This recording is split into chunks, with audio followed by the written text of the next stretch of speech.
बिस्मिल्लाहिर्रहमानिर्रहीम। आज हम अपने व्यूअर्स के लिए जो टॉपिक लेके आए हैं वो है चालान। लास्ट वीडियो में हमने डिस्कस किया था कि एफआईआर के बाद इन्वेस्टिगेशन कैसे होती है। पिछली वीडियो में हमने इन्वेस्टिगेशन के बारे में कंप्लीट डिस्कस किया।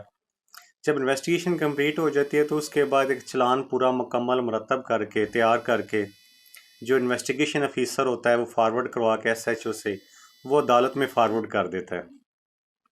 तो उसमें हम आज डिस्कस करेंगे कि जब चालान सबमिट होता है कोर्ट में अदालत में तो उसका क्या प्रोसीजर होता है, उसके साथ कौन कौन से डॉक्यूमेंट्स अटैच होते हैं। तो नॉर्मली जो कोर्ट्स में जो रूटीन के चालान सबमिट होते हैं वो इलाका मजिस्ट्रेट के पास दायर होते हैं। इसमें कुछ चालान ऐसे हैं जो स्पेशल कोर्ट्स में, डायरेक्ट कोर्ट्स में, स्पेशल कोर्ट्स में दायर होते हैं, तो सबमिट टू द कोर्ट होते हैं। उसमें जो है anti corruption courts, anti terrorism court, FIA courts या बैंकिंग कोर्ट्स वगैरह हैं, उनमें डायरेक्ट चालान उधर सबमिट होते हैं। लेकिन जो नॉर्मल पीपीसी के तहत जो दूसरे रेगुलर ट्रायल्स हैं उनके जो जर्नल लॉ है उसके मुताबिक जो चालान सबमिट होता है वो इलाका मजिस्ट्रेट के पास होता है। वो आईओ ने विद इन द 14 डेज 14 दिन के अंदर जो चालान जो है तैयार करके उसकी तमाम रिपोर्ट्स जो है वो अदालत में सबमिट करनी होती हैं। तो इसमें जो चालान होता है उसके साथ एक जो फॉर्म होता है उसमें उसमें तमाम डिटेल दर्ज होती हैं। चालान में सबसे पहले जो चीज़ आती है वो ये है कि चालान में सबसे पहले वो जो आई है वो फॉर्म में लिखता है कि इसमें मुद्दई कौन है, किसने एफआईआर दर्ज करवाई। एफआईआर दर्ज करवाने का कंप्लीट डिस्क्रिप्शन, उसका तमाम जो है बायोडाटा वगैरह, उसका नाम, वल्दियत, कौम, कहाँ रहता है, उसका सारा एड्रेस वगैरह मेंशन होता है। उसके बाद दूसरे कॉलम जो होते हैं उनमें फिर जो है मुल्ज़मान हैं उनके नाम दर्ज होते हैं, नाम, वल्दियत, कौम, उनका कहाँ रहते हैं, वो उनकी रेजिडेंस, वो सारी मेंशन होती है। फिर उनका मुल्ज़मान का स्टेटस भी होता है कि वो आया जो है ज़मानत पे हैं या जेल में हैं, उनका स्टेटस क्या है, या वो गुनाहगार हैं या बेगुनाह हैं, उनको किया गया दौरान तफ्तीश, ये डिटेल में उधर दर्ज होता है कॉलम्स में।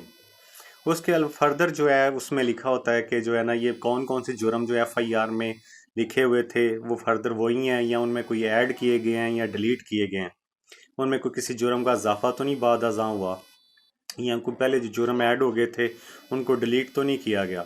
ये सारा कंप्लीट चालान में लिखा जाता है। तो ये चालान कंप्लीट करके उसमें आयु है उसके मुख्तसर हालात लिखता है चालान के। जो फर्स्ट परफार्मा होता है, एक फॉर्म होता है 173 का चालान जो है वो के तहत जो भिजवाता है, तो उसमें वो मेंशन करता है कि मुख्तसर हालात उसके कि हमने कैसे ये एफआईआर दर्ज हुई, कब हुई, क्या फैक्ट्स है उसके। उसके बाद हम कौन कौन से मुल्ज़मान को गिरफ़्तार किया या जिन्होंने इन्वेस्टिगेशन ज्वाइन की, जिनको नामज़द पहले एफआईआर में किया गया, बाद जिनको बाद में नामज़द किया गया, उनके सारे हालातों वाक़यात, उनकी ब्रीफ जो है, डिटेल जो है वो मेंशन करता है चालान के फॉर्म में।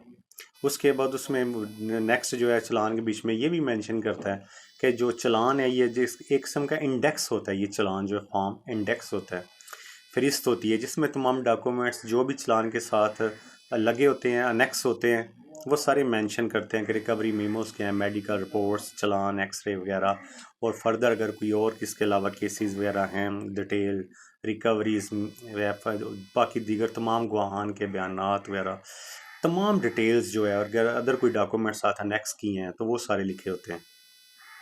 इसके बाद तरतीब से फिर आगे फर्दर होता है जो एप्लीकेशन दी होती है आज जो है किसी भी मुद्दई ने पर्चा दर्ज करवाने के लिए।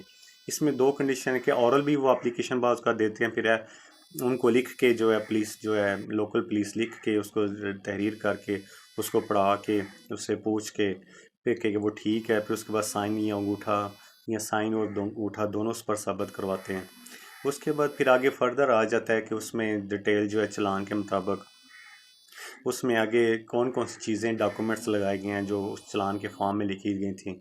उसमें मोस्टली जो है वो रिकवरी मीमोज़ होती हैं, कौन कौन चीज़ बरामद हुई है, बाकी कौन कौन से नक्शाजात मौका पर तैयार हुए हैं, वकूआ के क्या हुए हैं, उनमें से सैंपल कौन सी चीज़ों के लिए गए, और कौन कौन से एविडेंस हैं जो कलेक्ट किए गए। क्योंकि एक लंबा टॉपिक है, बहुत ज़्यादा एविडेंस, चालान एक बहुत वास्ट किस्म का, हर केस में ये वेरी करता है, डिफ़र करता है फ्राम केस टू केस के कौन सा चालान में कौन कौन से डॉक्यूमेंट्स अनेक्स हैं। या मैं आपको नॉर्मली रूटीन में बता रहा हूँ जो डॉक्यूमेंट्स जो साथ अनेक्स होते हैं चालान के। तो तमाम डॉक्यूमेंट्स ये तैयार करके ये मुकम्मल जो है मेडिकल रिपोर्ट्स वगैरह और दीगर कोई एविडेंस अगर पुलिस ने कलेक्ट किया है तो वो कलेक्ट करके चालान के साथ सबमिट कर देती हैं कोर्ट्स में।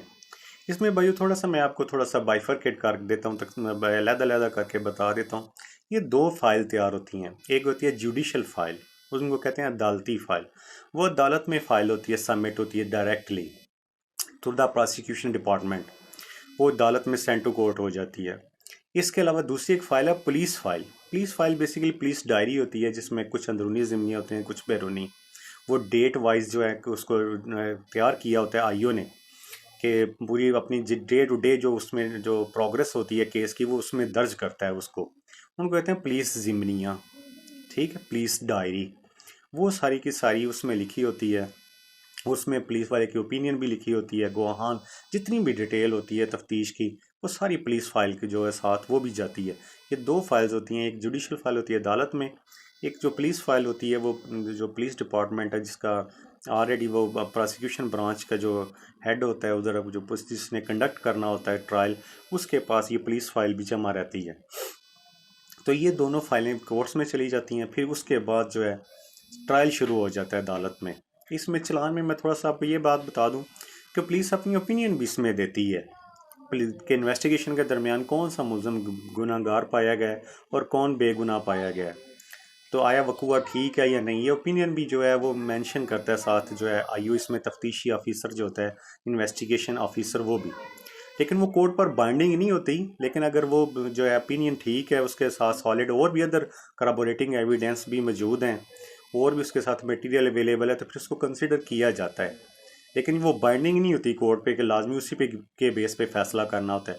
वो एक राय होती है पुलिस की कि हमने ये इन्वेस्टिगेशन किया, इसके बारे में ये हो सकता है। तो ये दोस्तों था ट्रायल चलान जो है। इसके बाद फिर ट्रायल शुरू होता है। तो इंशाल्लाह हम नेक्स्ट वीडियो में ट्रायल के बारे में डिस्कस करेंगे कि कोर्ट्स में ट्रायल फिर आगे फर्दर कैसे होता है। बहुत मेहरबानी। ओके, अल्लाह हाफिज़।